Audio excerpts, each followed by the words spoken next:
Assalamualaikum warahmatullahi wabarakatuh. Baiklah, di sini kita akan membahas mengenai sistem perkemian pada mata kuliah Anatomi Fisiologi Manusia bersama saya Meldasari Simatupang. Sistem perkemian merupakan organ vital yang berperan dalam ekskresi dan eliminasi sisa metabolisme tubuh, merabsorpsi air dan substansi terlarut dalam darah, serta mengeliminasi substansi yang tidak dibutuhkan tubuh.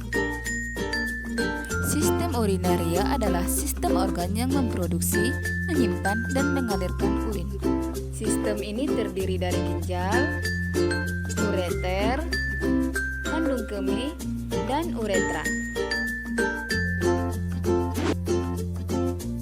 Fungsi dari sistem perkemihan adalah meregulasi volume darah dan tekanan darah dengan mengeluarkan sejumlah cairan ke dalam urin dan melepaskan eritropoietin serta melepaskan renin. Kedua, menstabilkan pH darah dengan mengontrol jumlah keluarnya ion hidrogen dan ion bikarbonat ke dalam urin. Ketiga, untuk menghemat pengeluaran nutrisi saat pembuangan nitrogen seperti urea dan asam urat. Keempat, membantu hepar untuk mendetoksikasi racun selama kelaparan. Konsep berkemih. Pertama, kita akan pelajari tentang urin, karakteristik urin, pembentukan urin, dan proses berkemih.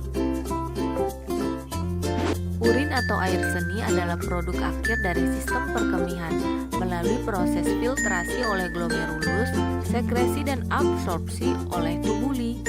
Urin terkonsentrasi mengandung sedikit air dan produk sisa metabolisme untuk dikeluarkan dari tubuh. Karakteristik urin. Urin terdiri atas 95% air yang mengandung zat terlarut, yaitu pertama ada zat buangan nitrogen, urea dari protein, asam urat dari katabolisme asam nukleat, dan kreatinin fosfat dari jaringan otot. Kedua ada asam kristal atau asam hipurat yang berasal dari produk pencernaan seperti ketika kita memakan sayuran dan buah-buahan.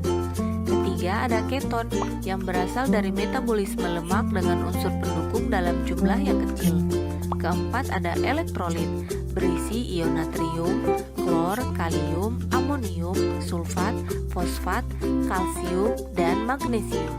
Zat yang kelima adalah hormon. Hormon katabolik secara normal memang ada dalam urin.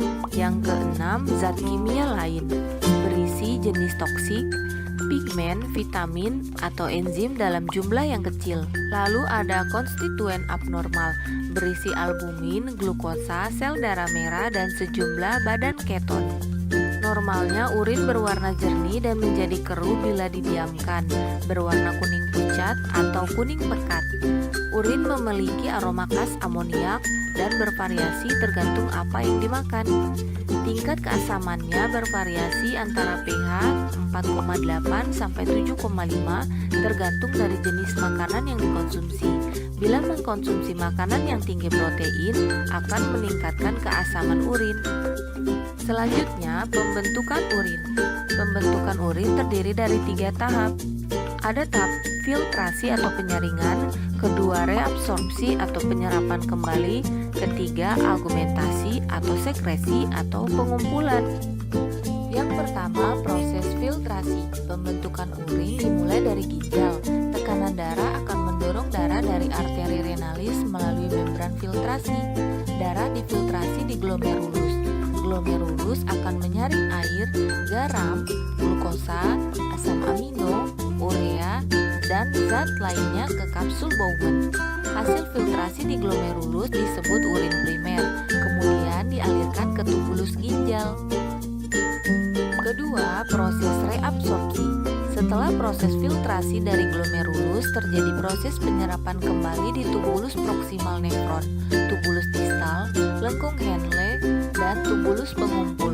Sebagian besar hasil filtrasi akan diserap kembali di tubulus ginjal untuk dimanfaatkan. Setelah itu, air bergerak melalui proses osmosis, yaitu pergerakan air dari konsentrasi tinggi ke konsentrasi rendah. Hasil dari proses ini adalah urin sekunder. Semua glukosa dalam darah yang akan melewati turun kembali. Namun pada pasien dengan diabetes, glukosa darah yang berlebihan akan tetap dalam filtrat atau keluar bersama urin. Proses yang ketiga adalah sekresi. Proses reabsorpsi terjadi pada saat yang sama dan zat sisa dan zat ion hidrogen mengalir ke tubulus. Ginjal akan mempertahankan keseimbangan asam basa tubuh dengan mengatur jumlah urin dan zat elektrolit yang akan dikeluarkan. Urin kemudian dialirkan dari tubulus nefron ke ureter dan tersimpan di kandung kemih. Selanjutnya, urin mengalir ke uretra dan akan dikeluarkan saat berkemih. Selanjutnya kita bahas proses berkemih. Urin normal yang diproduksi ginjal sekitar 0,5 sampai 2 mili per menit yang dikontrol gelombang peristaltik.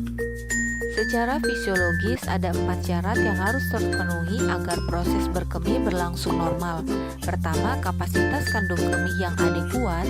Kedua, pengosongan kandung kemih yang sempurna. Ketiga, berlangsung dalam kontrol yang baik. Keempat, setiap pengisian dan pengosongan kandung kemih tidak berakibat buruk terhadap saluran kemih bagian atas dan ginjal. Pengaturan proses berkemih terjadi melalui persyarafan medula spinalis dan sistem saraf pusat. Pusat persarapan kandung kemih pada medula spinalis berhubungan dengan pusat miksi yang terletak pada batang otak bagian bawah melalui persarafan aferen dan eferen. Proses berkemih melibatkan koordinasi yang kompleks antara sistem saraf pusat dan sistem saraf perifer. Proses berkemih adalah siklus pengisian dan pengosongan kandung kemih.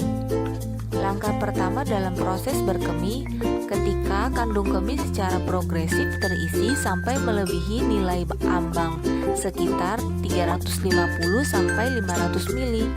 Otot kandung kemih akan meregang dan mengirim impuls melalui saraf aferen ke medula spinalis.